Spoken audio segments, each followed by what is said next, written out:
Big boss ಕತೆ ನಮ್ಮ ಜೊತೆ ವಿಶೇಷ ಕಾರ್ಯಕ್ರಮಕ್ಕೆ ಸ್ವಾಗತ. ನಾನು Deepti Prakash. Bigg Boss episode ಅಲ್ಲಿ ಏನೇನಾಯ್ತು, ಯಾರ್ಯಾರು ಹೇಗೆ ಆಟ ಆಡಿದ್ರು ಅನ್ನೋದ್ರ ಬಗ್ಗೆ ಚರ್ಚೆ ಮಾಡೋದಕ್ಕೆ ನಮ್ಮ ಜೊತೆ ಇದ್ದಾರೆ ಮಲ್ಲಿಕಾರ್ಜುನ್ ಪಾಟೀಲ್ ಅವರು. ಸರ್, ನಿಮಗೆ ಕಾರ್ಯಕ್ರಮಕ್ಕೆ ಸ್ವಾಗತ. ಹಾಗೆ ಚಂದನ ಕೂಡ ನಮ್ಮ ಜೊತೆ ಇದ್ದಾರೆ. ಚಂದನ, ನಿಮಗೂ ಕೂಡ ಕಾರ್ಯಕ್ರಮಕ್ಕೆ ಸ್ವಾಗತ. ಸರ್, ಮೊನ್ನೆ ಎಪಿಸೋಡಲ್ಲಿ ಜಗದೀಶ್ ಅವರು ತುಂಬ ಹಾರಾಡಿದ್ರು. ಆದರೆ ನಿನ್ನೆ ನೋಡಿದ್ರೆ ಸಾರಿ ಕೇಳಿದ್ರು. ನಾನು ಇದನ್ನೆಲ್ಲ ಮಾಡ್ತಿರೋ TRP ಗೋಸ್ಕರ ಅಂತ ಹೇಳಿದ್ರು. ಮುಖವಾಡ ಹಾಕೊಂಡು ಬದುಕ್ತಿದ್ದಾರೆ ಅಂತ ಅನಿಸ್ತಿಲ್ವಾ ನಮಗೆ? ಒಂದು ಈಗ ಬಿಗ್ ಬಾಸ್ ಅಂತಂದ್ರೆ ಲಾಯರ್ ಜಗದೀಶ್ ಅವರ ಹೆಸರು ಎಲ್ಲರ ಬಾಯಲ್ಲೂ ಓಡಾಡ್ತಾ ಇದೆ. ಯಾಕಂದ್ರೆ ಮೊದಲ ದಿನದಿಂದನೂ ಕೂಡ ಆ ಮಾತುಗಳು, ಆ ಅಗ್ರೆಷನು, ಆ ಫೈಟ್ಸು ಯಾಕೋ ಮೊದಲ ದಿನದಿಂದನೇ ಗೇಮ್ ಪ್ಲಾನ್ ಮಾಡ್ಕೊಂಡು ಬಂದಿದ್ದಾರೆ ಅನ್ನೋ ಥರನೇ ಇದೆ.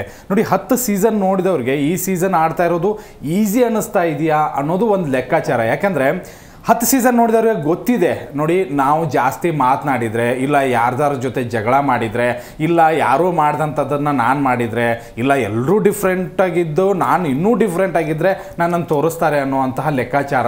ಈ ಎಲ್ಲ ಲೆಕ್ಕಾಚಾರಗಳನ್ನು ಹಾಕ್ಕೊಂಡು ಲಾಯರ್ ಜಗದೀಶ್ ಮಾತನಾಡ್ತಾ ಇದ್ದಾರೆ ಅಂತ ನನಗನ್ನಿಸ್ತಾ ಇದೆ. ನಿನ್ನೆ ಖಂಡಿತವಾಗ್ಲೂ ಬಿಗ್ ಬಾಸ್ ಮಾನ ಮರ್ಯಾದೆನೇ ತೆಗೆದ್ರ ಅನ್ನೋದು ಲೆಕ್ಕಾಚಾರಕ್ಕೆ ಬರುತ್ತೆ. ನೋಡಿ, ನನ್ನ ಹತ್ರ 100 ಕೋಟಿ ಇದೆ, 1000 ಕೋಟಿ ಇದೆ, ಬಿಗ್ ಬಾಸ್ನೇ ಖರೀದಿ ಮಾಡ್ತೀನಿ, ಈ ಶೋನೇ ಡಿಸ್ಟ್ರಾಯ್ ಮಾಡಿಬಿಡ್ತೀನಿ, ಈ ನನ್ನ ಎದುರು ಹಾಕೊಂಡು ಬಿಗ್ ಬಾಸ್ನ ಈ ರೀತಿಯಾಗಿ ಮಾತಾಡೋ ಅವಶ್ಯಕತೆ ಇದೆಯಾ? ನಾನು ಬೇರೆ ಒಂದು ಬಿಗ್ ಬಾಸ್ ಅಲ್ಲೂ ನೋಡಿದ್ದೀನಿ, ಹಿಂದಿ ಬಿಗ್ ಬಾಸ್ ಅಲ್ಲಿ ಸ್ಪೆಷಲಿ ಹೇಳ್ಬಿಡ್ತೀನಿ. ಅಲ್ಲಿ ಇದೇ ತರ ಒಂದು ಹುಡುಗಿ ಬಿಗ್ ಬಾಸ್ ಬಗ್ಗೆ ಮಾತನಾಡಿದ್ದು, ಇಲ್ಲ ನಾನು ಬಿಗ್ ಬಾಸ್ಗಿಂತ ನನ್ನ ಮರ್ಯಾದೆ ಜಾಸ್ತಿ ಅಂದವ್ರನ್ನ ನೆಕ್ಸ್ಟ್ ಸೆಕೆಂಡೇ ತೆಗೆದಿದ್ದಾರೆ ಸಲ್ಮಾನ್ ಖಾನ್ ಅವರು. ಬಟ್ ನಾನಂತೂ ಖಂಡಿತವಾಗ್ಲೂ ಶನಿವಾರದ ಪಂಚಾಯತಿ ಕಾಯ್ತಾನೆ ಇದ್ದೀನಿ. ಎಲ್ಲರೂ ಅಷ್ಟೇ 100%. ಏನು ಗೊತ್ತಾ, ಮೊದಲ ವಾರದಲ್ಲಿ ಇದನ್ನು ನಾವು ಯಾರೂ ಎಕ್ಸ್ಪೆಕ್ಟ್ ಮಾಡಿರಲಿಲ್ಲ. ಓಕೆ, ಜಗದೀಶ್ ಅವರು ಅವ್ರ ಸ್ಟ್ರಾಟಜಿ ಇರ್ಬೋದು, ನಾನು ಇಲ್ಲ ಅನ್ನಲ್ಲ, ನಾನು ಕಾಣಿಸ್ಕೊಳ್ಬೇಕು, ನಾನೇ ಒಂಥರ ಡಿಫ್ರೆಂಟಾಗಿ ಆಟ ಆಡ್ತಾ ಇದ್ದೀನಿ ಹಾಗೆ ಹೀಗೆ ಅಂತ. ಬಟ್ ಅದು ಆದ ನಂತರ ಅವ್ರು ಒಂದು ಮಾತು ಹೇಳ್ತಾರೆ ಧನರಾಜ್ ಜೊತೆಗೆ ಮಾತನಾಡುವಾಗ, TRPಗೋಸ್ಕರ ನಾನು ಮಾಡಿದೆ, ಇದೆಲ್ಲವೂ ಕೂಡ ಜನ ನೋಡ್ತಾರೆ, ಈಗ ನಾವು ಹಿಂಗೆ ಮಾಡಲಿಲ್ಲ ಅಂದರೆ ನೋಡೋರು ಯಾರು? ಇಂಥದನ್ನು ಹೇಳಿದಾಗ ಜನರಿಗೆ ಅದೊಂಥರ ಬೇಜಾರಾಗುತ್ತೆ. ಇವನು ಸುಮ್ಮನೆ ನಾಟಕ ಮಾಡ್ತಾ ಇದ್ದಾನೆ, ಅದನ್ನು ನೋಡ್ತಾ ಇದ್ದೀವಿ ಅಂತ. ಯಾಕಂದರೆ ಬಿಗ್ ಬಾಸನ್ನು ನೋಡೋ ಅಭಿಮಾನಿಗಳ ಬಳಗ ಸಪ್ರೇಟಾಗಿದೆ. ಜಸ್ಟ್ ಜಗಳಕ್ಕೋಸ್ಕರ ನೋಡಲ್ಲ. ಜೀವನದ ಪಾಠಗಳನ್ನು ಬಿಗ್ ಬಾಸ್ ಸಾಕಷ್ಟು ಸರಿ ಕಲಿಸಿದ್ದಾರೆ. ಬಟ್ ಇಲ್ಲಿ ಈ ಸೀಸನ್ ಏನಾಗ್ತಾ ಇದೆ ಅಂತಂದರೆ, ಕೇವಲ ನಾವು ಮಾತನಾಡಿದರೆ ನೋಡ್ತಾರೆ, ಜಗಳ ಮಾಡಿದರೆ ನೋಡ್ತಾರೆ, ಸುಮ್ಮನೆ ಟಾರ್ಗೆಟ್ ಮಾಡಿದರೆ ನೋಡ್ತಾರೆ, ಎಲ್ಲರೂ ಗೇಮ್ ಆಡ್ತಾ ಇರುವಾಗ ನಾನು ಸುಮ್ಮನೆ ಕೂತ್ಕೊಂಡ್ರೆ ನೋಡ್ತಾರೆ, ಈ ಥರ ಒಂದು ಭಾವನೆ ತಲೆಯಲ್ಲಿ ಇದೆ ಏನು ಅಂತ ಅನ್ನಿಸ್ತಾ ಇದೆ. ಜಗದೀಶ್ ಅವರು ಅವರ ಸ್ಟ್ರಾಟಜಿನ ಯೂಸ್ ಮಾಡಿದ್ದಾರೆ. ಓಕೆ, ನಾನು ಅದನ್ನು ಒಂದು ಸೈಡಲ್ಲಿ ಒಪ್ಕೊಂಡ್ರೆ, ಇನ್ನೊಂದು ಸೈಡಲ್ಲಿ ಬೇಕು ಅಂತಲೇ ಮಾಡಿದ್ದಾರೆ ಅನ್ನೋದು ಕಣ್ಮುಂದೆ ಕಾಣಿಸ್ತಾ ಇದೆ. ಹಾಗಂತ ಹೇಳಿ ಈ ವಾರ ಅವ್ರನ್ನ ತುಂಬ ಬೈದು, ಎಲ್ರಿಗೂ ಏನು ಗೊತ್ತಾ, ನಾವು ಪ್ರತಿ ಸರಿ ಬಿಗ್ ಬಾಸ್ ನೋಡುವಾಗ ಸರಿ ಬಂದು ಹಿಗ್ಗಾಮುಗ್ಗ ಒಗೆದು ಬಿಡ್ತಾರೆ ಸುದೀಪ್ ಸರ್. ಬಟ್ ಕೆಲವೊಂದು ಸರಿ ಅದು ಮಿಸ್ ಹೊಡೆದಿದ್ದು ಇದೆ ನಮಗೆ. ಲಾಸ್ಟ್ ಸೀಸನಲ್ಲಿ ಆಗಿದೆ ಹಂಗೆ. ಕೆಲವೊಂದು ನಾವು ಅನ್ಕೋತಾ ಇದ್ದೀವಿ ಈ ಸರಿ ಓಕೆ ಸುದೀಪ್ ಸರ್ ಶನಿವಾರ ಬಂದು ತೊಳಿತಾರೆ ಅನ್ನೋದು ಒಂದು ಲೆಕ್ಕಾಚಾರದಲ್ಲಿದೆ. ಇನ್ನೊಂದು ಕಡೆ ಓಕೆ ಸಾರಿನೂ ಕೇಳಿದ್ದಾರೆ. ಓಕೆ, ಕೆಲವೊಬ್ರು ಆರಂಭದಲ್ಲಿ ತಪ್ಪು ಮಾಡೋದು ಸಹಜ, ಯಾಕಂದರೆ ಕ್ಯಾಮ್ರಾಗಳಿದೆ, ಫೋಕಸ್ ಆಗಬೇಕು ಅನ್ನುವಂಥ ಉದ್ದೇಶದಿಂದ ಏನೇನೋ ಮಾತಾಡ್ಬಿಡ್ತಾರೆ. ಅದಾದ ನಂತರ ಸಾರಿ ಕೇಳ್ತಾರೆ. ಓಕೆ, ತಪ್ಪನ್ನ ತಿದ್ಕೊಂಡಿದ್ದಾರೆ ಅನ್ನೋದನ್ನು ಇನ್ನೊಂದು ಕಡೆಗೂ ನೋಡ್ಬೋದು. ಬಟ್ ಲಾಯರ್ ಜಗದೀಶೇ ಬಿಗ್ ಬಾಸ್ ಆಗಿಬಿಟ್ಟಿದ್ದಾರೆ ಅಂತಲೂ ಒಂದು ಕಡೆಗೆ ಅನ್ನಿಸ್ತಾ ಇದೆ. ಎಲ್ಲಿದೆ ನಮ್ಗೆ ಯಾವ ಕಡೆ ಕಾಣಿಸ್ತಾ ಇದೆ? ಸ್ವರ್ಗ ನರಕ. ಸ್ವರ್ಗದವರು ಹಾಗೆ ಇದ್ದಾರೆ, ನರಕದವರು ಹಾಗೆ ಇದ್ದಾರೆ. ಸ್ವರ್ಗದವರು ಅವ್ರ ಆಟವನ್ನು ಆಡೋದಕ್ಕೆ ನರಕದ ಥರ ಆಟ ಆಡ್ತಾ ಇದ್ದಾರೆ. ನರಕದಲ್ಲಿದ್ದವರು ಅವ್ರ ಒಗ್ಗಟ್ಟು ಚೆನ್ನಾಗಿದೆ, ಮಾತನಾಡುವಂತಹ ಮಾತುಗಳು ಚೆನ್ನಾಗಿದೆ, ಲೇಡೀಸ್ಗೆ ಹೆಚ್ಚಿನ ರೆಸ್ಪೆಕ್ಟ್ ಆ ಒಂದು ತಂಡದಲ್ಲಿ ಕಾಣಿಸ್ಕೊಳ್ತಾ ಇದೆ. ಮತ್ತು ಒಡಕಂತೂ ಎಲ್ಲೂ ಜಾಸ್ತಿ ಕಾಣಿಸ್ತಾ ಇಲ್ಲ. ಇದೆ, ಎಲ್ಲ ಕಡೆನೂ ಇರುತ್ತೆ.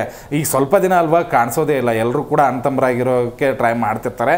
ಬಟ್ ಎಲ್ಲೋ ಒಂದು ಕಡೆಗೆ ಜಗದೀಶ್ ಅವರೇ ಟಾರ್ಗೆಟ್ ಆಗಿಬಿಟ್ರ ಅಂತಲೂ ಅನಿಸುತ್ತೆ. ಒಂದು ಕಡೆಗೆ ಎಲ್ಲರೂ ಒಂದು 16 ಜನ ಒಂದು ಕಡೆಗೆ, ಜಗದೀಶ್ ಅವರೇ ಒಂದು ಕಡೆಗೆ. ನಿನ್ನೆ ನೋಡಿ, ಅವ್ರು ಊಟ ಮಾಡಿದ್ರೆ ಒಂದು 2-3 ಜನ ಕೇಳಿದ್ರು, ಊಟ ಮಾಡಿ ಸರ್, ಊಟ ಮಾಡಿ. ಉಳ್ದಾರೆಲ್ಲ ಏನಾದರೂ ಮಾಡ್ಕೊಳ್ಳಿ ಬಿಡು ಅನ್ನೋ ಥರ ಇತ್ತು. ಬಟ್ ಬಿಗ್ ಬಾಸೇ ಜಗದೀಶ್ ಅನ್ನೋ ಥರ ತೋರಿಸ್ತಾ ಇರೋದು ಎಲ್ಲೋ ಒಂದು ಕಡೆಗೆ. ಮೊದಲ ವಾರದಲ್ಲಿ ಕೆಲವೊಬ್ಬರಿಗೆ ಬೇಜಾರಾಗ್ತಾ ಇದ್ರೆ, ಇನ್ನು ಕೆಲವೊಬ್ಬರಿಗೆ ಮೊದಲ ವಾರದಲ್ಲೇ ಬಿಗ್ ಬಾಸ್ ಫೈಟ್ ಸ್ಟಾರ್ಟ್ ಆಯಿತು ಅನ್ನುವಂಥ ಖುಷಿನೂ ಇದೆ. ಎರಡೂ ಥರ ವಿಶ್ಲೇಷಣೆ ಮಾಡ್ಬೋದು ಇದನ್ನು. ಚಂದನ, ಇನ್ನು ಬಿಗ್ ಬಾಸ್ ಅಲ್ಲಿ ಲವ್ ಸ್ಟೋರಿ ಸ್ಟಾರ್ಟ್ ಆಗಿದೆ. ಇವಾಗ ಬಂದಿದ್ದು 2-3 ದಿನದಲ್ಲೇ ಲವ್ ಆಗತ್ತಾ ಅಂತ ಹೇಳಿದ್ರೆ, ಇವಾಗ ಐಶ್ವರ್ಯ ಹೇಳಿದ್ರು ನೀನೆ ನಾನು ಬಿದೋಗ್ಬಿಟ್ಟೆ ಅಂತ ಹೇಳ್ಬಿಟ್ರು ಧರ್ಮ ಅವ್ರು. ನೋಡಿ, ನಿಮ್ಗೆ ಏನ್ ಅನ್ಸುತ್ತೆ? ಇದು ಫೇಕ್ ಅನ್ಸುತ್ತಾ? ಫೇಕ್ ಈ ಕಡೆ ನೋಡೋದಾದರೆ, ಈಗ ಲಾಸ್ಟ್ ಸೀಸನಲ್ಲಿ ತುಂಬ ಸೀಸನ್ಗಳು ನಾವು ನೋಡ್ಕೊಂಡು ಬಂದಿದ್ದೀವಿ. ಒಂದೊಂದರಲ್ಲೂ ಒಂದೊಂದು ಲವ್ ಸ್ಟೋರಿ ಕ್ರಿಯೇಟ್ ಆಗ್ತಾನೇ ಇದೆ. ಇದು ಹೇಳಲಿಕ್ಕಾಗಲ್ವಲ್ಲ. ಆದರೆ ಅವ್ರು ಧರ್ಮ ನೋಡಿದ್ರೆ ಎರಡೂ ಕಡೆ ಇದ್ದಾರೆ. ಈ ಕಡೆ ಅನುಷಾರೇನೂ ಬೇಕಂತಾರೆ, ಈ ಕಡೆ ಐಶ್ವರ್ಯನೂ ಬೇಕಂತಾರೆ. ಆ ರೀತಿ ನಮಗೆ ಕಾಣಿಸ್ತಾ ಇದೆ ಆ್ಯಕ್ಚುಲಿ. ಸೊ ನೋಡೋಣ. ಆದರೆ ಇವ್ರು ಮಾತ್ರ ಆಲ್ರೆಡಿ ಫಿದಾ ಆಗಿದ್ದೀನಿ ಅಂತಲೇ ಹೇಳ್ಬಿಟ್ಟಿದ್ದಾರೆ. ಅಂದಮೇಲೆ ಸ್ಟಾರ್ಟ್ ಆಗ್ಬೋದಲ್ವ ಲವ್ ಸ್ಟೋರಿಗಳು? ಅಲ್ಲ ಒಂದೊಂದು ಗಾದೆ ಮಾತುಗಳು ಇದಾವಲ್ಲ, ಲವ್ ಎಟ್ ಫಸ್ಟ್ ಸೈಟು ಅಂತಾರೆ, ಹಂಗೂ ಇರ್ಬೋದು. ಫೇಕ್ ಅನ್ನೋಕ್ಕೂ ಆಗಲ್ಲ ನಮಗೆ. ಕೆಲವೊಬ್ರು ಹೆಂಗಂದ್ರೆ ಆತನ ನಡವಳಿಕೆ ನೋಡಿನೇ ಕೆಲವೊಬ್ರು ಇಷ್ಟಪಟ್ಬಿಟ್ಟಿರ್ತಾರೆ. ಹೇಗಿದೆ ಅಂತಂದ್ರೆ ಅಲ್ಲಿ ಇವರು ಹೇಳ್ತಾ ಇದ್ರು ನನಗೆ ಲವ್ ಆಗಿದೆ ಅಂತ ಹೇಳಿ. ಈ ಕಡೆ ಅನುಷಾನು ಕೂಡ ತುಂಬಾ ಚೆನ್ನಾಗಿ ಮಿಂಗಲ್ ಆಗ್ತಾ ಇದ್ರು ಅವ್ರ ಜೊತೆಗೆ. ಧರ್ಮ ಹೇಗಂದ್ರೆ ಆರಂಭದಿಂದನೂ ಕೂಡ ಒಬ್ಬ ಕ್ಯೂಟ್ ಬಾಯ್ ಕಾಣಿಸ್ಕೊಳ್ತಾ ಇದ್ದಾರೆ. ಅಡಿಗೆ ಮನೆಯಲ್ಲಿ ಜಾಸ್ತಿ ಹೊತ್ತು ಇರ್ತಾರೆ, ಆ ಹಣ್ಣುಗಳನ್ನ ಕಟ್ ಮಾಡಿ ಕೊಡೋದು, ಆಮೇಲೆ ಲೇಡೀಸ್ಗೆ ಜಾಸ್ತಿ ಕೇರ್ ಮಾಡೋದು, ಆ ಕ್ಯೂಟ್ನೆಸ್ ಅಂತೂ ಖಂಡಿತವಾಗ್ಲೂ ಇದೆ. ಬಟ್ ಅದೇ ಅದು ಬೇಕಂತ ಮಾಡ್ತಿದ್ದಾರೆ ಅಂತ ಅನಿಸ್ತಿದೆ ನೋಡೋರ್ಗೆ ಅಂತ. ಕೆಲವೊಬ್ರಿಗೆ ಏನ್ ಅನ್ಸುತ್ತೆ ಅಂದ್ರೆ ನೀವು ಹೇಳ್ದಂಗೆನೆ 2 ದಿನಕ್ಕೆ ಏನ್ ಲವ್ ಮಾಡ್ಬಿಡುತ್ತೆ. ಇವರು ಹಳೆ ಸೀಸನ್ ಎಲ್ಲ ನೋಡಿದಾರೆ, 2 ದಿನಕ್ಕೆ ಲವ್ ಒಂದು ಸ್ಟೋರಿ ಸ್ಟಾರ್ಟ್ ಆಗಿಬಿಟ್ರೆ ಒಂದು 50-60 ದಿನ ಆರಾಮಾಗಿರ್ಬೋದು. ಈ ಸ್ಟ್ರಾಟಜಿನೂ ಇರುತ್ತೆ, ಇಲ್ಲ ಅನ್ನಲ್ಲ. ಪ್ರೀವಿಯಸ್ ಎಷ್ಟೊಂದು ಸೀಸನ್ ನೋಡ್ಕೊಂಡ್ ಬಂದಿರ್ತಾರೆ. ಈಗ ಜಾಸ್ತಿ ದಿನ ಉಳಿಯೋದೇನೋ ಇಬ್ರು ಕಪಲ್, ಅಂದ್ರೆ ಮೀನ್ಸ್ ಒಂದ್ ಕಪಲ್ ಉಳ್ಕೊಂಡಿರ್ತಾರೆ, ಇನ್ನು ತುಂಬಾ ಕಾಮಿಡಿ ಮಾಡೋರು ಉಳ್ಕೊಂಡಿರ್ತಾರೆ, ಇಲ್ಲ ತುಂಬಾ ಜಗಳ ಮಾಡೋರು ಉಳ್ಕೊಂಡಿರ್ತಾರೆ. ಈಗ ಟಾಪ್ 5 ಬರ್ತಾರೆ ಅಂದ್ರೆ ಹಂಗಿರೋರೇ ಬಂದಿರ್ತಾರೆ. ಸೊ ಅದಕ್ಕೆ ಎಲ್ಲರೂ ಅವ್ರವ್ರು ಈ ತರ ಇರ್ಬೇಕು ಅಂತ ಅವರು ನಾಟಕ ಮಾಡ್ತಿದ್ದಾರೆ ಅಂತ ಅನಿಸ್ತಿದೆ. ಆ ಕಾನ್ಸೆಪ್ಟ್ ಕೂಡ ಅವ್ರ ತಲೆಯಲ್ಲಿ ಇರ್ಬೋದಲ್ಲ, ನನ್ನ ಜೋಡಿ ಆದ್ರೇನು ಫೋಕಸ್ ಆಗ್ಬೋದು ಕ್ಯಾಮ್ರಾಗೆ ಅಂತ ಹೇಳ್ಬಿಟ್ಟು. ಅದು ಇರುತ್ತೆ. ಯಾಕಂದ್ರೆ ಹಳೆ ಸೀಸನ್ ನೋಡಿದಿರ್ತಾರಲ್ಲ. ಈಗ ಏನ್ ಗೊತ್ತಾ, 17 ಜನರನ್ನ ನೋಡ್ತಾ ಇದ್ದೀನಿ. 17 ಜನರು ಕೂಡ 10 ಸೀಸನ್ಗಳನ್ನ ತುಂಬಾ ಅರ್ದು ಕುಡಿದು ಬಂದ್ಬಿಟ್ಟಿದ್ದಾರೆ ಅಂತ ಅನಿಸ್ತಾ ಇದೆ ನನಗೆ. ಹಿಂಗ್ ಮಾಡಿದ್ರೇನೆ ನಾನು ಫೋಕಸ್ ಆಗೋದು. ಬಟ್ ಕೆಲವೊಬ್ರು ಇದ್ದಾರೆ, ನನಗೆ ಧನರಾಜ್ ಹತ್ರ ಆ ಒಂದು ಇವ್ರು ನಾಟಕ ಮಾಡ್ತಾ ಇದ್ದಾರೆ ಅಂತ ಅನಿಸ್ತಾ ಇಲ್ಲ. ಮತ್ತೆ ಇನ್ನೊಂದು ಹುಡುಗಿ ಯಾರು, ಮೋಕ್ಷಿತ ತುಂಬಾ ಕ್ಯೂಟ್ ಆಗಿದ್ದಾರೆ, ಚೆನ್ನಾಗಿದ್ದಾರೆ. ಅವರು ಕೂಡ ತುಂಬಾ ಜಗಳ ಮಾಡ್ಕೊಂಡೇ ಇರ್ಬೋದಾಗಿತ್ತು. ಬಟ್ ಅವ್ರು ಹಾಗೆ ಮಾಡ್ತಾ ಇಲ್ಲ, ಅವರು ಸೈಲೆಂಟ್ ಆಗಿದ್ದಾರೆ, ಅವರ ವ್ಯಕ್ತಿತ್ವನ ಅವರು ತೋರಿಸ್ತಾ ಇದ್ದಾರೆ. ಮತ್ತೆ ನನಗೆ ರಂಜಿತ್ ಕೂಡ ಅಷ್ಟೊಂದು ಬೇಕು ಅಂತಾನೆ ಮಾತಾಡ್ತಾ ಇದ್ದಾರೆ ಅಂತ ಅನಿಸ್ತಾ ಇಲ್ಲ. ಅವರು ಕೂಡ ತುಂಬಾ ಚೆನ್ನಾಗಿ ಆಡ್ತಾ ಇದ್ದಾರೆ. ಆಮೇಲೆ ಗೋಲ್ಡ್ ಸುರೇಶ್ ಅವರು ಕೂಡ ಅಷ್ಟರ ಮಟ್ಟಿಗೆ ಕೆಲವೊಂದ್ಸರಿ ಏನನ್ಸುತ್ತೆ, ಇವರು ಬೇಕು ಅಂತಾನೆ ಮಾಡಿದ್ರು ಅಂತಾನು ಅನ್ಸುತ್ತೆ. ಇನ್ ಕೆಲವೊಂದ್ಸರಿ ನಿಜವಾದ ಆ ಒಂದು ತುಂಬಾ ಶ್ರೀಮಂತಿಕೆಯಿಂದ ಬಂದಿರ್ತಾರೆ ಕೆಲವೊಬ್ರು. ನೋಡಿ 2 ಕೋಟಿ ಗೋಲ್ಡ್ ಮೈ ಮೇಲೆ ಹಾಕೊಂಡು ಒಂದು ಉಪ್ಪಿನಕಾಯಿಗೋಸ್ಕರ ಆಟ ಆಡೋದು ಆಕ್ಚುಲಿ ಹಂಗೆ ಅನ್ಸುತ್ತಲ್ಲ. ಒಬ್ಬೊಬ್ರು ಲಾಸ್ಟ್ ಸೀಸನ್ ಅಲ್ಲಿ ನೋಡಿದಾಗ ಇವ್ರನ್ನ ರಿಪ್ಲೇಸ್ ಮಾಡೋದಕ್ಕೆ ಇವ್ರನ್ನ ರಿಪ್ಲೇಸ್ ಮಾಡೋಕ್ಕೆ ಇವರು, ಈ ಹೀರೋಯಿನ್ ಅಥವಾ ಈ ಹುಡುಗ ಈ ಹುಡುಗಿ ಜೊತೆ ಇರಲಿ, ನಾವೇ ಕಾನ್ಸೆಪ್ಟ್ನ ಕ್ರಿಯೇಟ್ ಮಾಡ್ಕೋತೀವಿ. ಅದು ಹೋಗ್ತಾ ಹೋಗ್ತಾ ಅದೇ ರೀತಿಯಾಗಿ ಹೋಗುತ್ತೆ. ಬಟ್ ಏನು ಗೊತ್ತಾ, ಬಿಗ್ ಬಾಸ್ ಮನೆಯಲ್ಲಿ ಎಲ್ಲವನ್ನ ನಾವು ನೋಡೋದು ಸಿಗುತ್ತೆ. ಒಂದು ಹಿರಿತನ ಅನ್ನೋದು ಕೆಲವೊಬ್ರು ಇರುತ್ತೆ, ಆಮೇಲೆ ಯಂಗ್ ಕಪಲ್ ಜೋಡಿಗಳು ಇರ್ತವೆ, ಒಂಥರ ಬಾಡಿ ಬಿಲ್ಡರ್ಸು, ಸುಂದರವಾದ ಹುಡುಗಿಯರು. ನೋಡಿ, ಆ ಬಿಗ್ ಬಾಸ್ ಮನೆ ಎಲ್ಲವನ್ನ ಒಳಗೊಂಡಿದೆ. ಬಟ್ ಅದನ್ನ ಅನುಭವಿಸುವಂತಹ ರೀತಿನ ಜನ ಬಿಗ್ ಬಾಸ್ ತೋರಿಸ್ತಾರೆ. ಬಟ್ ಅಲ್ಲಿ ನಾನು ಕಾಂಟ್ರವರ್ಸಿನೇ ಮಾಡೋದಕ್ಕೆ ಹೋಗ್ಬೇಕು ಅನ್ನೋರು ಕೆಲವೊಬ್ರು ಇದ್ದಾರೆ, ಏನೂ ಮಾಡೋದಕ್ಕಾಗಲ್ಲ. ಬಟ್ ಅದನ್ನೆಲ್ಲ ಹೇಗೆ ಅದು ಮುಂದುವರಿಯುತ್ತೆ ಅಂತಂದರೆ, ಒಂದು ಕಿಚ್ಚನ ಪಂಚಾಯಿತಿ ಅಂತೂ ಬೇಕೇ ಬೇಕು. ಆ ಕಿಚ್ಚನ ಪಂಚಾಯಿತಿಯಲ್ಲಿ ನೀವೇನು ಮಾಡ್ತಾ ಇದ್ದೀರಿ ಅಂತ ಹೇಳಿ ಸುದೀಪ್ ಅವ್ರು ಹೇಳಿದ ಮೇಲೆ ಕೆಲವೊಬ್ರು ತಿದ್ಕೊಳ್ಬೋದು. ಕೆಲವೊಬ್ರು, ನಾನು ಎಲ್ಲರೂ ಸಡನ್ಲಿ ಒಂದು ವಾರ ಆದ ತಕ್ಷಣ ಎಲ್ಲರೂ ರಿಯಲ್ ಆಗ್ತಾರೆ ಅಂತ ನಾನು ಹೇಳಲ್ಲ, ಕೆಲವೊಬ್ರು ತಿದ್ಕೊಳ್ಬಹುದು ಅಂತ ನಾನು ಅನ್ಕೋತೀನಿ. ಬಟ್ ಕಿಚ್ಚನ ಪಂಚಾಯಿತಿಗೆ ನಾನಂತೂ ತುಂಬ ಬೇಗ ಇವತ್ತೇ ಆಗಲಿ ಅಂತಲೇ ಹಿಂಗೆ ಕಾಯೋರು ತುಂಬ ಜನ ಇದ್ದಾರೆ. ಏನಪ್ಪ ಇವರು ಹಿಂಗೆ ಆಡ್ತವ್ರೆ, ಎಲ್ಲರೂ ಫೇಕು ಅನ್ನೋರು ತುಂಬ ಜನ ಇದ್ದಾರೆ. ಅದಕ್ಕೆ ಕಿಚ್ಚನ ಪಂಚಾಯಿತಿ ಒಂದು ಮುಕ್ತಿ ಹಾಡ್ಬೋದು ಅಂತ ನಾನು ಅನ್ಕೋತೀನಿ. ಲಾಯರ್ ಜಗದೀಶ್ ಮೊನ್ನೆ ನೋಡಿದ್ರೆ ನಾನು ಹೋಗ್ತೀನಿ ಹೊರಗೆ, ರಿವೀಲ್ ಮಾಡ್ತೀನಿ ಬಿಗ್ ಬಾಸ್ ಅಲ್ಲಿ ಏನೇನು ನಡೀತಿದೆ ಅಂತೆಲ್ಲ ಹೇಳಿದ್ರು. ಸೊ ಈ ವೀಕ್ ಅವ್ರು ಎಲಿಮಿನೇಟ್ ಆಗ್ತಾರೆ ಅಂತ ಅನ್ಸುತ್ತಾ? ನೀವೇ ಹೇಳಿದ್ರಿ ಹಿಂದಿ ಬಿಗ್ ಬಾಸ್ ಅಲ್ಲಿ ಕಳ್ಸಿದ್ರು ಅಂತ, ಅವ್ರನ್ನ ಎಲಿಮಿನೇಟ್ ಮಾಡಿದ್ರು ಅಂತ. ಆಗ್ತಾರ ನಮ್ ಬಿಗ್ ಬಾಸ್ ಏನ್ ಮಾಡ್ಬೋದು? ಒಂದು ಕ್ಷಮೆ ಕೇಳಿದ್ದಾರೆ, ಅದೇ ಒಂದು ಅವ್ರಿಗೆ ಪ್ಲಸ್ ಪಾಯಿಂಟ್ ಆಗಬಹುದು. ತಪ್ಪು ಮಾಡೋದು, ನಾನು ಆರಂಭದಲ್ಲೇ ಹೇಳಿದೆ, ತಪ್ಪು ಮಾಡೋದು ಸಹಜ. ಆದ್ರೆ ಈ ತಪ್ಪುಗಳು ಬೇಕು ಅಂತಾನೆ ಮಾಡಿದ್ದಾರೆ, ಇಲ್ಲ ಅಂತ ಸ್ವತಃ ಅವರೇ ಹೇಳ್ಕೊಂಡಿದ್ದಾರೆ, ನಾನು TRP ಗೋಸ್ಕರನೇ ಮಾಡ್ತಾ ಇದ್ದೀನಿ ಅಂತ ಹೇಳ್ಬಿಟ್ಟು. ಈ ರೀತಿ ಒಂದು ಕೆಲವೊಂದು ಸ್ಟೇಟ್ಮೆಂಟ್ ಗಳು ಹೊರಗಡೆನೆ ತರಲೂಬಹುದು, ಅಲ್ಲೇನು ಇರೋ ತರ ಮಾಡ್ಲೂಬಹುದು. ವೀಕ್ಷಕರ ಮನಸ್ಸಲ್ಲಿ ಏನ್ ಬರುತ್ತೆ ಅಂತ ಹೇಳಿದ್ರೆ, ಬಿಗ್ ಬಾಸ್ ಅಂದ್ರೆ ಏನೋ ಅಸಲಿ ಮುಖ, ಅದನ್ನ ಹೊರಗೆ ಹಾಕೋದು ಅಂತ ಒಂದು ಪ್ಲಾಟ್ಫಾರ್ಮ್ ಅದು. ಬಟ್ ಅದೇ TRP ಅನ್ನೋದಕ್ಕೆ ಈ ಶೋ ನಡೀತಿರೋದೇ TRP ಮೇಲೇನೋ, TRP ಗೋಸ್ಕರ ನಡೀತಿದೇನೋ ಅಂತ ಅನ್ಸುತ್ತೆ. ಇದು ಪ್ಲಸ್ ಖಂಡಿತವಾಗ್ಲು. ಈ ಮಾತನ್ನ ಜನ ಏನ್ ಅನ್ಕೋತಾರೆ ಅಂದ್ರೆ, ಓ ನೋಡಿ ಜಗಳ ಆಡೋದಕ್ಕೆ ನಾವು ನೋಡ್ತೀವಿ ಅನ್ನೋದಕ್ಕೆ ಜಗಳ ಆಡ್ತಾ ಇದ್ದಾರೆ ಇವರು ಅಂತ ಬಂದೇ ಬರುತ್ತೆ. ಒಂದು ಬಿಗ್ ಬಾಸ್ನ ಆ ರೀತಿಯಾಗಿ ಇಷ್ಟು ನಾವು 10 ಸೀಸನಲ್ಲಿ ನೋಡಿದೀವಲ್ಲ, ಯಾರು ಈ ರೀತಿ ಮಾಡಿರಲಿಲ್ಲ. ಡಿಸ್ಟ್ರಾಯ್ ಮಾಡಿಬಿಡ್ತೀನಿ, ನಾನಿಲ್ದೆ ಹೆಂಗೆ ಓಡಿಸ್ತೀರಾ ನೋಡ್ತೀನಿ, ಬಂದೇ ಮಾಡಿಬಿಡ್ತೀನಿ, ಮತ್ತೆ ನೀವೆಲ್ಲ ಏನು ಮಾಡ್ತಾ ಇದ್ದೀರಾ ಗೊತ್ತಿದೆ, ಅವರೆಲ್ಲ ಏನು ಮಾಡ್ತಾ ಇದ್ದಾರೆ ಗೊತ್ತಿದೆ, ಇದೆಲ್ಲ ಮಾತುಗಳು ಏನಕ್ಕೆ ಬೇಕಾಗಿತ್ತು ಅನ್ನೋದು ಒಂದು ಪ್ರಶ್ನೆ ಆಗುತ್ತೆ. ಒಂದು ಬಿಗ್ ಬಾಸ್ ಬಗ್ಗೆ ಇಷ್ಟರ ಮಟ್ಟಿಗೆ ಅವಮಾನ ಮಾಡಿದ್ರ ಅನ್ನೋದು ಬರುತ್ತೆ ಖಂಡಿತವಾಗ್ಲು. ನಾನು ಆರಂಭದಲ್ಲೇ ಹೇಳಿದೆ, ಮಾನ ಮರ್ಯಾದೆ ತೆಗೆದ್ರು ಅಂತಾನೆ ಹೇಳಿದೆ ನಾನು. ಒಂದು ಕಿಚ್ಚ ಸುದೀಪ್ ಖಂಡಿತವಾಗ್ಲು ಇದನ್ನಂತೂ ಆರಂಭದಲ್ಲೇ ಎತ್ತಾರೆ ಅಂತ ನಾನು ಅನ್ಕೋತೀನಿ. ಒಂದು ಆಪ್ಷನ್ ಕೊಡ್ಬೋದು, ನಿಮಗೆ ಇಷ್ಟ ಇಲ್ವಾ ಬಾಗಿಲು ಓಪನ್ ಇದೆ ಹೋಗ್ಬಿಡಿ ಇಂಥ ಭಾಳ ಸಲ ಹೇಳಿದ್ದಾರೆ ಅದು, ಹೌದು. ಇಷ್ಟ ಇಲ್ವಾ ಬಿಗ್ ಬಾಸ್ ಬಗ್ಗೆ ಗೌರವ ಇರಲಿ. ಯಾಕಂದರೆ ಕಿಚ್ಚ ಸುದೀಪ್ನಂತಹ ಒಬ್ಬ ಮೇರು ನಟ ಇದನ್ನು 11 ವರ್ಷ ಇಡೀ ಬಿಗ್ ಬಾಸ್ ಎಷ್ಟು ವಿಶ್ವದಾದ್ಯಂತ ಎಲ್ಲಿ ನಡೆಯುತ್ತಲ್ಲ ಯಾರೂ ಕೂಡ 11 ಸೀಸನ್ನ ಕಂಟಿನ್ಯೂ ಆಗಿ ಮಾಡೇ ಇಲ್ಲ. ಒಬ್ಬರೇ ಈಗ ಸುದೀಪ್ ಅವರು ಕನ್ನಡದಲ್ಲಿ ಇದನ್ನು ಕಂಟಿನ್ಯೂ ಆಗಿ ಮಾಡ್ತಾ ಬಂದಿರ್ಬೋದು. ಸುದೀಪ್ ಅವರ ಒಂದು ಪಾಪ್ಯುಲಾರಿಟಿ ಹೇಗಿದೆ ಅಂತಂದರೆ ಈ ಬಿಗ್ ಬಾಸ್ ಸಕ್ಸಸ್ ಆಗೋದಕ್ಕೆ 90% ಕಾರಣನೇ ಅವರು. ಶನಿವಾರ ರವಿವಾರ ಪಂಚಾಯತಿನ ನೋಡುವಂತಹ ಬಳಗನೇ ಬೇರೆ ಇದೆ. ಯಾಕೆಂದರೆ ಅವರು ಅಷ್ಟು ನೀಟಾಗಿ ಮಾತಾಡ್ತಾರೆ, ಸತ್ಯಕ್ಕೆ ಆ ಒಂದು ಮಾತುಗಳು ತುಂಬ ಹತ್ತಿರವಾಗಿರುತ್ತೆ ಅನ್ನೋ ಕಾರಣಕ್ಕಾಗಿ. ಜಗದೀಶ್ ಅವ್ರಿಗೆ ಈ 2 ಆಪ್ಷನ್ ಅಂತೂ ನನಗೆ ಅನಿಸಿದ ಮಟ್ಟಿಗೆ ಕೊಡ್ಬೋದು. ಚಂದನ ಹೇಳ್ದಂಗೆ ಒಂದು ಬಾಗಿಲ ತೆಗೆದ ಹೊರಗೆ ಹೋಗ್ಬಿಡ್ರಪ್ಪ ಅಂತ ಅನ್ಬೋದು. ಇನ್ನೊಂದು ನನ್ನ ಪ್ರಕಾರ ಕ್ಷಮೆ ಕೇಳಿದ್ದಾರೆ. ಆರಂಭದಲ್ಲಿ ಒಂದು ಸ್ವಲ್ಪ ಆ ಉತ್ಸಾಹ ಜಾಸ್ತಿ ಇರುತ್ತೆ, ಹೆಂಗಾದ್ರೂ ನಾನು ಕಾಣಿಸ್ಕೊಳ್ಬೇಕು ಅನ್ನೋದು, ಅದಕ್ಕೇನೋ ತಪ್ಪಿ ಮಾತನಾಡಿದ್ದಾರೆ ಅಂತ ಅನ್ಕೋತೀನಿ. ಇಲ್ಲ ಆ ಕಿಚ್ಚನ ಪಂಚಾಯತಿಯಲ್ಲಿ ದಯವಿಟ್ಟು ನನ್ನ ಕ್ಷಮಿಸಿ, ನಾನು ಮಾತನಾಡಿದ್ದು ತಪ್ಪಾಯಿತು, ಏನೋ ಒಂದು ಎಕ್ಸೈಟ್ಮೆಂಟ್ನಲ್ಲಿ ಮಾತನಾಡಿದೆ ಅನ್ನುವಂಥದ್ದನ್ನು ಸುದೀಪ್ ಸರ್ ಹತ್ರ ಕ್ಷಮೆ ಕೇಳ್ಬೋದು ಅಂತ ನಾನು ಅನ್ಕೋತೀನಿ. ಹೋಗಲ್ಲ ನನ್ನ ಪ್ರಕಾರ, ಯಾಕಂದರೆ ಕೆಲವೊಬ್ರು ಬೇಕಾಗ್ತಾರೆ. ಈಗ ಊಟದಲ್ಲಿ ಉಪ್ಪಿನಕಾಯಿ ಬೇಕಾಗತ್ತೆ, ಆ ಉಪ್ಪಿನಕಾಯಿ ಜಗದೀಶ್ ಅವರು ಅಂದಾಗ ಅದನ್ನು ಜನ ಕೂಡ ಮುಂದಿನ ದಿನಗಳಲ್ಲಿ ಎಂಜಾಯ್ ಮಾಡ್ಬೋದು. ಮತ್ತು ಏನು ಗೊತ್ತಾ, ಆರಂಭದಲ್ಲಿ ಈಗ ಹಳೇ ಒಬ್ಬ ವ್ಯಕ್ತಿನೇ ನಾನು ಹೇಳ್ತೀನಿ, ಹುಚ್ಚ ವೆಂಕಟ್ ಬಗ್ಗೆ ಹೊರಗಡೆ ಇದ್ದಾಗ ಜನ ಅದನ್ನು ಬೇರೆ ಇವ್ನು ಯಾಕಪ್ಪ ತೊಗೊಂಡ್ಬಿಟ್ರು, ಎಲ್ಲಿ ಹೊಡಿತಾನೋ ಬಡಿತಾನೋ. ಬಟ್ ಆರಂಭದಲ್ಲಿ ಆತನ ಒಂದು ಕ್ಯಾರೆಕ್ಟರ್ನ ತುಂಬ ಜನ ಇಷ್ಟಪಟ್ಬಿಟ್ರು. ಆತ ಹೆಣ್ಮಕ್ಳಿಗೆ ಕೊಡುವಂಥ ಗೌರವ, ಆಡ್ತಾ ಇರುವಂತಹ ರೀತಿ, ಮತ್ತು ಆತ ಮನೆಯಲ್ಲಿ ಊಟ ಇಲ್ಲದಿದ್ರು ಕೂಡ ಎಲ್ಲವನ್ನ ಅಡ್ಜಸ್ಟ್ ಮಾಡಿಕೊಂಡು ಒಬ್ಬ ಪರ್ಫೆಕ್ಟ್ ವ್ಯಕ್ತಿಯಾಗಿದ್ದ. ಆತ ಮಾಡಿದ್ದು ಒಂದು ಕೊನೆಯ ತಪ್ಪೇನು ಅಂತಂದರೆ ಒಬ್ಬ ಸ್ಪರ್ಧಿನ ಹೊಡೆದ್ರು, ಹೊರಗಡೆ ಹೋದರು. ಹಾಗೆ ಇವರು ಕೂಡ ತಿದ್ದುಕೊಳ್ಬಹುದು. ಆರಂಭದಲ್ಲಿ ಆ ಒಂದು ಅಗ್ರೆಸಿವ್ನೆಸ್ ಇದನ್ನು ಒಂದು ಕಿಚ್ಚನ ಪಂಚಾಯತಿಯಿಂದ ತಿದ್ದುಕೊಂಡು ಕೊನೆವರೆಗೂ ಕೂಡ ಹೋಗುವಂಥ ಸ್ಪರ್ಧಿ, ಖಂಡಿತವಾಗ್ಲೂ ಸ್ಟ್ರಾಂಗ್ ಸ್ಪರ್ಧಿ, ನಾನಂತೂ ಅದರಲ್ಲಿ ಡೌಟ್ ಇಲ್ಲ. ಅದರಲ್ಲಿ ನೀವು ಊಟದಲ್ಲಿ ಉಪ್ಪಿನಕಾಯಿ ಅಂದಾಗ ನನಗೊಂದು ಕ್ವೆಶನ್ ನೆನಪಾಯ್ತು. ನಿನ್ನೆ ಯಾರವರು ಸುರೇಶ್, ಗೋಲ್ಡ್ ಸುರೇಶ್, ಅವ್ರನ್ನ ಎಲ್ಲರೂ ಏನು ಮಾಡ್ತಿದ್ರು, ಅವ್ರ ಹೆಸರನ್ನೇ ಹೇಳ್ತಾ ಇದ್ರು, ಇವರು ಸ್ವರ್ಗಕ್ಕೆ ಬರೋಕ್ಕೆ ಅರ್ಹರಲ್ಲ ಅಂತ. ಆ ಟೈಮಲ್ಲಿ ಅವ್ರು ಹತ್ರು ಗೌತಮಿ ಏನೋ ಹೇಳಿದಕ್ಕೆ ಅಲ್ವಾ? ಸೊ ನಿಮ್ಗೆ ಏನಿಸ್ತು, ಅವರು ಅದ್ರಲ್ಲಿ ಅವ್ರು ವೀಕ್ ಪಾಯಿಂಟ್ ತೋರಿಸ್ಕೊಂಡ್ರು ಅಂತ ಅನಿಸ್ತಿಲ್ವಾ? ಅದ್ರಲ್ಲಿ ಅವ್ರು ವೀಕ್ ಅಂತ ಗೊತ್ತಾಯ್ತು ಅಂತ ಅನಿಸ್ಲಿಲ್ವಾ? ನಾಮಿನೇಷನ್ ಅಲ್ಲಿ ಗೌತಮಿ ಅವರು ಕೇಳಿದ್ರು ಕೂಡ ಸ್ವರ್ಗಕ್ಕೆ ಬರೋದಕ್ಕೆ ಅರ್ಹರಲ್ವೋ ಅಲ್ಲ, ಇದೆಯೋ ಇಲ್ವಾ ಅಂತ ಹೇಳ್ಬಿಟ್ಟು ಅವ್ರು ಆಫ್ಟರ್ ಆಲ್ ಒಂದು ಉಪ್ಪಿನಕಾಯಿ ಅಂತ ಹೇಳಿದ್ರು. ನರಕ ಅಂದ್ಮೇಲೆ ಆಫ್ಟರ್ ಆಲ್ ಅಂತ ಅನ್ನೋದು ಅಲ್ಲಿ ಬರಲ್ಲ ಆಕ್ಚುಲಿ. ನರಕ ಅಂದ್ಮೇಲೆ ಅವ್ರಿಗೆ ಎಷ್ಟು ಸಿಗ್ಬೇಕು ಫುಡ್, ಯಾವ ರೀತಿ ಸಿಗ್ಬೇಕು ಅದೇ ರೀತಿ ಸಿಗುತ್ತೆ. ಸೊ ಅವ್ರು ಏನ್ ಪಾಯಿಂಟ್ ಇದೆ ಅವ್ರು ಅದನ್ನ ಹೇಳಿದ್ರು. ಬಟ್ ಅದನ್ನ ಎಲ್ಲ ಈ ತರ ಮಾಡ್ಬಿಟ್ಟು ತಗೊಳ್ಳೋ ಅಂತ ನೆಸೆಸಿಟಿ ಅಲ್ಲಿ ಇರ್ಲಿಲ್ಲ ಸುರೇಶ್ ಅವರಿಗೆ. ಎಲ್ಲೋ ಒಂದು ಇದು ಕೂಡ ಫೋಕಸ್ ಪಾಯಿಂಟ್ ಅಂತಾನೆ ಹೇಳ್ಬೋದು. ಒಂದು ಎಮೋಷನ್ನೂ ಇರುತ್ತೆ ಅದರಲ್ಲಿ. ಅದನ್ನು ಒಂದು ಹೇಳ್ತೀನಿ, ಏನು ಅಂತಂದರೆ ಈಗ ನೀವು ಈ ಮನೆಯಲ್ಲಿ ಏನು ಮಾಡ್ತೀರಾ, ನೀವು ಅಮ್ಮ ಅಪ್ಪ ಮಾಡಿ ತುಂಬ ತುಂಬ ಚೆನ್ನಾಗಿ ಊಟ ಮಾಡಿರ್ತೀರ. ಕೆಲವೊಬ್ಬರು ಒಂದು ಶ್ರೀಮಂತಿಕೆ ಇರುತ್ತೆ. ಈಗ ನೋಡಿ ಗೋಲ್ಡ್, ನಾನು ಅವಾಗಲೇ ಹೇಳಿದೆ 2-3 ಕೋಟಿ ಗೋಲ್ಡ್ನ ಮೈ ಮೇಲೆ ಹಾಕ್ಕೊಂಡಿರ್ತಾರೆ. ಅವರೇ ಹೇಳ್ತಾರೆ, ನಾನು 10 ಥರದ ಉಪ್ಪಿನಕಾಯಿಗಳನ್ನು ಮನೆಯಲ್ಲಿ ಹಾಗೇ ಊಟ ಮಾಡ್ತಾ ಇದ್ದೆ ಅಂತ ಹೇಳಿ. ಆ ನೆನಪುಗಳು ಬರುತ್ತೆ, ನಾನು ಹೀಗಿದ್ದವನು ಒಂದು ಉಪ್ಪಿನಕಾಯಿಗೋಸ್ಕರ ನಾಮಿನೇಟ್ ಆಗಿಬಿಟ್ನಲ್ಲ ಅಂತ ಹೇಳಿ. ಬಟ್ ನೋಡೋರಿಗೆ ಅದು ಹೆಂಗೆ ಅನಿಸ್ತು ಅಂದ್ರೆ ಎಲ್ಲರೂ ಅವ್ರ ಹೆಸರು ತಗೊಂಡ್ರು. ನೀವು ನೋಡಿದ್ರೆ ಎಲ್ಲರೂ ಸುರೇಶ್ ಹೆಸರು ಅಂತ ಎಲ್ಲರೂ ಬಾಯಲ್ಲೂ ಬಂತು.